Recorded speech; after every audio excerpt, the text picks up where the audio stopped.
అల్లు అర్జున్ నటించిన పుష్ప సినిమా ఎంత పెద్ద విజయం సాధించిందో ప్రత్యేకంగా చెప్పాల్సిన అవసరం లేదు. పాన్ ఇండియా మూవీగా విడుదలైన ఈ సినిమా భారీ విజయాన్ని అందుకుంది. అలానే కలెక్షన్స్ కూడా భారీగానే రాబట్టింది. ప్రస్తుతం పుష్ప 2 సినిమాతో బిజీగా ఉన్నారు అల్లు అర్జున్. ఇప్పుడు ఈ సినిమా షూటింగ్ శరవేగంగా జరుగుతుంది. అప్పుడు కూడా సినిమా భారీ స్థాయిలో బిజినెస్ చేస్తుంది. సినిమా విడుదలకు ముందే అన్ని రైట్స్ భారీగా అమ్ముడుపోయినట్లు తెలుస్తుంది.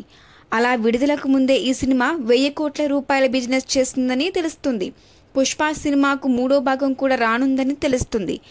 మొదట ఈ సినిమా 100 కోట్ల రూపాయల బిజినెస్ చేసి పెద్ద విజయం సాధించింది.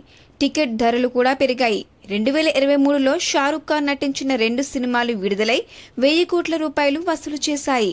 ఇప్పుడు పుష్ప 2 సినిమా విడుదలకు ముందే 1000 కోట్ల రూపాయల బిజినెస్ చేసింది. పుష్ప 2 సినిమా బడ్జెట్ 500 కోట్ల రూపాయలకు చేరుకుందని టాక్ వినిపిస్తుంది. ఈ సినిమా ఆంధ్ర, తెలంగాణ భాగాల పంపిణీ హక్కులు 200 కోట్ల రూపాయలకు అమ్ముడుపోయాయని తెలుస్తుంది. ఈ సినిమా హిందీలో పెద్ద హిట్ అయింది. దాంతో పార్ట్ 2 కూడా డిస్ట్రిబ్యూషన్ రైట్స్ భారీ స్థాయిలో అమ్ముడుపోయినట్లు తెలుస్తుంది.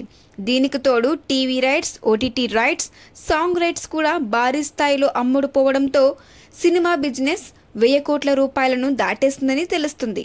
పుష్ప చిత్రం 300 కోట్ల రూపాయల వసూలు సాధించింది. పుష్ప 2 సినిమా హిట్ టాక్ తెచ్చుకుంటే ఆ సినిమా 3 రెట్లు వసూలు రాబట్టడం ఖాయమంటున్నారు ఫ్యాన్స్. ఈ సినిమా మరెన్నో రికార్డులు బద్దలు కొట్టే అవకాశం ఉందని తెలుస్తుంది. కల్కి 2898 AD, కంగువా, సింగం 3 సినిమాలు విడుదలకు సిద్ధంగా ఉన్నాయి. వీటితో పాటే పుష్ప 2 సినిమాపై కూడా భారీ అంచనాలు ఉన్నాయి.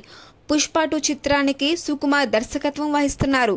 ఈ చిత్రంలో రష్మిక మందన హీరోయిన్ గా నటిస్తుంది. అల్లు అర్జున్ పుట్టినరోజు సందర్భంగా ఈ సినిమా టీజర్ ను విడుదల చేసి ప్రేక్షకులను ఆకట్టుకున్నారు. ఆగస్టు 15న తెలుగు, తమిళ్ సహా 5 భాషల్లో ఈ సినిమా విడుదల కానుంది.